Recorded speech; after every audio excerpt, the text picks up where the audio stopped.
Hello everyone, welcome to our channel Disha sisters. तो आज जैसा कि आपको प्रीवियस वीडियो में आपको पता लग ही चुका होगा कि हम किस वीडियो से रिलेटेड बात करने वाले हैं। तो अभी मम्मी आने वाली है और वो अपनी लाइफ के स्ट्रगल्स आपसे शेयर करने वाली है। तो इस वीडियो को लास्ट तक ज़रूर देखना और कमेंट में ज़रूर बताना कि आपको ये वीडियो कैसी लगी। और हाँ, वीडियो शुरू होने से पहले प्लीज़ इस वीडियो को लाइक, चैनल को सब्सक्राइब एंड वीडियो को ज़्यादा से ज़्यादा शेयर एंड कमेंट करना ज़रूर। तो अब मम्मा को बुलाते हैं और उनकी लाइफ स्टोरी स्टार्ट करते हैं। अभी इसके दो पार्ट्स आएंगे। फर्स्ट पार्ट ये आएगा कि बचपन से लेकर शादी तक का स्ट्रगल, देन शादी के बाद से लेकर अब तक का स्ट्रगल, वो सेकंड पार्ट में आएगा। तो आप दोनों पार्ट को ज़रूर से ज़रूर देखना और शेयर ज़रूर करना वीडियो को। तो चलो वीडियो स्टार्ट करते हैं। तो मम्मा आ चुकी है और मम्मा अपनी स्टोरी स्टार्ट करने वाली है। तो स्टार्ट करें? ठीक है, तो स्टार्ट करो। कहाँ से?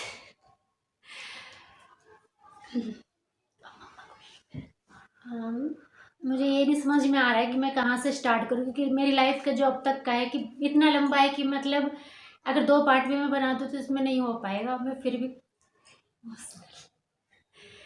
मैं अंदर से अभी से इमोशनल हो रही हूँ, क्योंकि बहुत ही मतलब आप लोगों को कैसा लगेगा ये सब मुझे नहीं पता, लेकिन मेरे लिए बहुत ही दर्दनाक कहानी रही है मेरी, जो अब तक कभी कभी मुझे बहुत इमोशनल कर देती है। शायद इसी की वजह से आज मैं इतनी इमोशनल हूँ कि मुझे हर छोटी छोटी चीज़ भी रोने पे मजबूर कर देती है। बट कई बार मेरे हंसी के कारण किसी को ये नहीं पता लगता कि मेरे अंदर का गम क्या है और मेरे बाहर की खुशी क्या है। तो इसीलिए मैं अभी आपको स्टार्ट करती हूँ। मैं बताती हूँ, मैं ज़्यादा दूर नहीं तो अपनी बचपन की 11 साल की एज की कहानी वहाँ से स्टार्ट करके बताती हूँ। जब मैं 11 साल की थी तो मेरी मम्मा बीमार पड़ गई थी। मेरी मम्मी नहीं है और अब तो फिलहाल मेरे पापा भी नहीं है। और जब मैं 11 साल की थी मेरी मम्मी बीमार पड़ गई थी। तो उस टाइम पे क्या था, हम लोग गांव में रहते थे और पापा दिल्ली रहते थे। तो मुझे मैं और मेरे छोटे छोटे भाई बहन भी थे उस टाइम पे एक मेरी बहन थी और एक मेरा भाई था, और एक मेरी छोटी बहन है, वो उस टाइम तक नहीं थी जब मैं 11 साल की थी। तो फिर जब मम्मी बीमार पड़ी थी तो मेरे ऊपर एक जिम्मेदारी भी आ गई थी कि मम्मी को भी देखना है और मुझे पढ़ाई भी करनी है, और छोटे छोटे भाई बहन थे उनको भी देखना है।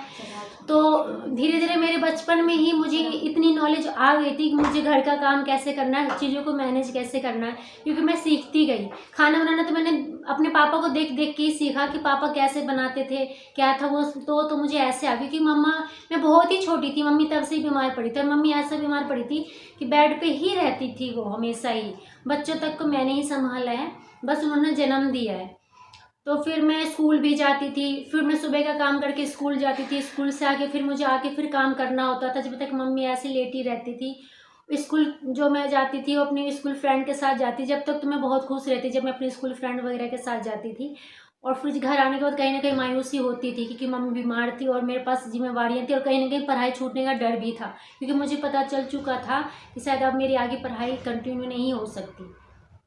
फिर जब मम्मी को हमारे घर के पास जो हॉस्पिटल दरभंगा पड़ता है, वहाँ हॉस्पिटल था, वहाँ पे शिफ्ट किया गया। तो मुझे उनके साथ ही आना पड़ा और बच्चे के साथ आना पड़ा। बट फिर उसके कुछ टाइम बाद डॉक्टर ने बोल दिया था कि मम्मी को गांव से ठीक नहीं होगा, तो उनको दिल्ली शिफ्ट कर दिया था। तो मुझे उस दिन से मुझे स्कूल छोड़ना पड़ा हमेशा के लिए, और अपने सारे फ्रेंड्स को छोड़ने पड़े। फिर मैं दिल्ली आई, फिर दिल्ली में मैं पढ़ाई नहीं कर पाई, बस ट्यूशन वगैरह छोटी मोटी चीज़ें ले लेती थी। बट स्कूल कंटिन्यू नहीं हो पाया, मेरा छूट चुका था मेरी पढ़ाई। और मेरी लाइफ में मुझे पढ़ाई करने का शौक तो बहुत ही था, और मैं चाहती थी मैं आगे कुछ पढ़ के कुछ आगे बनूं, बट शायद किस्मत को मंजूर नहीं था। कोई नहीं। फिर उसके बाद मैं 12 साल की हुई थी, मम्मी की डेथ हो गई थी। तो फिर छोटे छोटे भाई बहन थे, सबको देखना भी था, सब कुछ लाइफ में बहुत ज़्यादा जिम्मेवारी आ गई थी। मम्मी चली गई थी। फिर मैं जब 12 साल की हुई थी तो मम्मी 1 साल ही मम्मी की डेथ की हुई थी, तो पापा ने मेरी शादी फिक्स कर दी थी। उस टाइम तक तो मुझे जो आज के जो 12 साल की एज है ना, जिस 12 साल की मेरी खुद की बेटी है, जो जिसको इतनी नॉलेज है ना, कि शायद उस एज में मुझे नहीं पता कि उस टाइम पे इतनी नॉलेज सच में बहुत बड़ी बात है आज के टाइम में इतनी नॉलेज होना। पर मेरे उस टाइम पे हमें नहीं पता था कि शादी क्या होती है और कैसे होता है। तो मेरी मम्मी की डेथ हो गई थी, मैं 12 साल की थी। मेरी मम्मी की डेथ के 1 साल बाद ही मेरे पापा ने मेरी शादी फिक्स कर दी थी। और मुझे पता भी नहीं था। मुझे पड़ोसियों से, बच्चों से, आंटी वगैरह जो हमारे साथ रहती थी उनसे पता चलता था कि मेरी शादी फिक्स होगी। मुझे किसी दिन रात में किसी ने कहा, मेरे पापा ने कहा था कि कल सुबह अच्छे से सूट पहन के तैयार हो जाना। मैंने सोचा पता नहीं क्या है, तो मैंने किसी आंटी से पूछा। आंटी ने कहा कि कल तेरे को देखने वाले आ रहे हैं। तो उस टाइम पे मुझे कुछ अचंभा भी नहीं लगा, क्योंकि मेरे को इतना शादी का कुछ भी ऐसा नहीं था कि क्या होती है शादी और क्या होने वाला है। फिर मैंने पापा से फिर भी पूछा था सुबह कि पापा शादी का कैसे, क्या मतलब। तो पापा ने कहा था कि तेरी मम्मी नहीं है तो तुझे वहाँ जाके मम्मी का प्यार मिलेगा, तो इसीलिए तेरी शादी कर रहे। मैंने ओके कर दी, क्योंकि उस टाइम तक की जो नॉलेज थी ना, शायद इतना नहीं था लड़कियों में कि अपने लाइफ का फैसला ले पाए।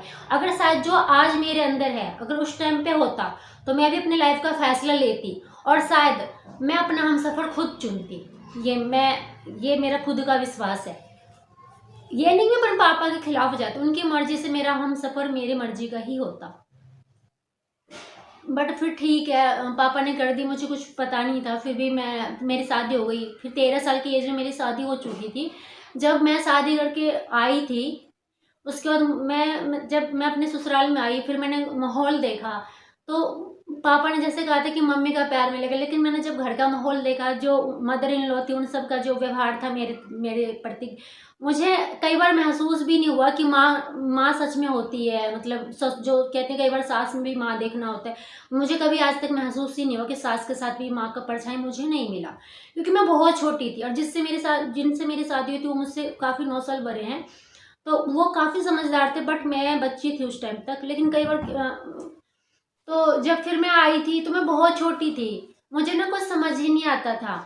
तो फिर जब मेरी शादी फेरे उड़ते तो मुझे तब भी नहीं पता था कि हो क्या रहा है। बस मैं देख रही थी, देखती जाती कि हाँ सब कुछ चल रहा है, हो रहा है। इतनी नॉलेज नहीं थी मुझे उस टाइम पे। और हाँ, जिनसे मेरी शादी फिक्स हुई थी, पहले के टाइम पे ऐसा था कि फ़ोटो भी नहीं दिखाते थे। अब तो बहुत ही ऐसा हो गया है क्रेज की, मतलब एक दूसरे से मिलना, खाना, घूमना सब कुछ होता है और अच्छा है। मैं भी अपनी लाइफ में यही चाहती थी, बट नहीं हो पाया। कोई नहीं। जो सिस्टर है सुनीता, उनके साथ मैंने ऐसा ही किया। उनको पहले दिखाया 2 साल तक मैंने उनका रिलेशन रखा, उनकी बातचीत करवाई। उनकी जब आपस में लगा कि वो दोनों एक दूसरे के लिए तैयार हैं, तो उनकी शादी हुई है। मेरे पापा ने मेरा ये सपना पूरा नहीं किया था, इसलिए मैंने उनका करा, और मैं आगे अपनी बेटियों का भी करने वाली हूँ। और उनको भी मैं पूरा हक दूंगी कि उनको जो पसंद आएगा वो मेरे खिलाफ जाएगा। अगर उनको कोई पसंद आता है, अगर वो इनके लेवल के, उनकी बराबर का होता है, तो मैं उनका सपोर्ट हमेशा ही करूँगी, और आज भी करती हूँ और हमेशा करूँगी ऐसा। पर हमारे टाइम में तो और भी ज़्यादा स्ट्रिक्ट था कि नहीं करने देते थे कुछ भी। अगर दिल की बात दिल में है कुछ, तो दिल में ही दबा के रखना होता था। बट उस टाइम तक हालात थे अपने अपने। इस टाइम कुछ और है, अब कुछ और है। पहले तो एक फ़ोन भी नहीं हुआ करता था छोटे, हम तो मैं पापा को लेटर वगैरह देख के ही बातें करते थे। बट अब तो घर बैठे सब चीज़ हो रहा है। तो जो मेरी मदर इन लॉ थी, मतलब वो अपना अपना नेचर होता है। मैं नहीं कह रही कि वो बहुत ख़राब है, अच्छी हैं। माँ कभी भी किसी की ख़राब नहीं होती है, चाहे वो मेरी मम्मी हो, चाहे वो मेरी सास हो, या फिर किसी की भी माँ हो। माँ तो माँ होती है। बट जो उनका मेरे साथ था ना, वो एक बहू से भी ऊपर कुछ रूड बिहेव करती थी वो। मतलब मैं जिस तरीके से पापा ने मुझे माँ कह के भेजा, मुझे तो लगा सच में माँ मिलेगी। लेकिन उनको भी मेरे साथ, अगर मैं 13 साल की एज में आई थी, तो उनको भी मेरे को एक बच्चे की तरह ट्रीट करना था। बट उनको ये लगा था कि सिर्फ वो बहू लेके आई है। उनको ये नहीं लगा था कि छोटी सी बच्ची आई है, उनको संभालना है। माँ के बिना थी तो यहाँ पे उसको नहीं, उनको लगा था कि बहू आई है, और बहू ने जैसे होती एक सोच थी, पुरानी थी। कोई बात नहीं, मैं उनका कोई कसूर नहीं दे रही हूँ, अपनी सोच थी, उनकी थी, पुरानी थी, कोई नहीं। लेकिन जब मैं आई थी तो उनको लगा था कि बहू आई घर में तो घर का सारा काम करेगी, और प्लस मेरे साथ के साथ तो बच्चा भी, मतलब 13 साल की एज में उनको बच्चे को भी जन्म देगी, उनकी बेटी को अच्छे से खुश करेगी। बहुत सी चीज़ें थी जो प्राइवेसी भी है, और मैं कुछ चीज़ें आप लोगों को बता भी रही हूँ। जब मेरे शादी हुई तो मुझे भी किसी भी चीज़ के रिगार्डिंग कुछ भी ऐसा कुछ नहीं पता था कि हस्बैंड वाइफ का रिश्ता क्या होता है, उनको कैसे चलाना होता है, उनके साथ कैसे व्यवहार करना होता है। तो कहीं ना कहीं मैं रूड रहती थी, और मुझे लगता था कि मुझे, मेरी जो मदर इन लॉ थी, मुझे अपने साथ ही सुलाएंगी, मुझे उनके साथ ही सोना है। बट ऐसा कुछ नहीं था, मुझे धीरे धीरे पता चलने लगा। तो मैं, क्या नाम है, कि बहुत टाइम तक मैं सही से नहीं रह रही थी। मैं रोती थी, चिल्लाती थी। बट मेरे को लगता था अगर मैं, जो जिनसे मेरी शादी हुई थी, क्या उनका भी मेरे साथ थोड़ा कुछ अच्छा नहीं रहा है। बट ठीक है, अपनी जगह वो भी ठीक है। अगर उन्होंने शादी की है कुछ सोच के की होगी मुझसे। बट अगर मेरी कम एज में शादी हुई है तो ये मेरी गलती, मेरी किस्मत का और मेरे पापा का था। अब मैं अपने पापा का भी नहीं बोलूँगी अब, क्योंकि मेरे पापा भी नहीं है। बट मेरी किस्मत का था, अगर मेरी किस्मत में लिखा तो हो गया, कोई नहीं। लेकिन उनका भी थोड़ा था कि उनकी एज सही थी, तो भाई उनकी एज सही तो कुछ भी सोचेंगे, कोई दिक्कत नहीं है इस चीज़ के लिए। तो वो थोड़ा सा मेरे साथ ना, उनका तो शुरू से ही ना माइंड शक वाला है, वो बहुत शक करते थे मुझ पे, और छोटी छोटी बातों पे ही शक करना, मार पिटाई करना। थोड़ा मैं 2 दिन भी नहीं हुए थे मुझे आए हुए, उन्होंने तब से ही मेरे ऊपर हाथ उठाना शुरू कर दिया था।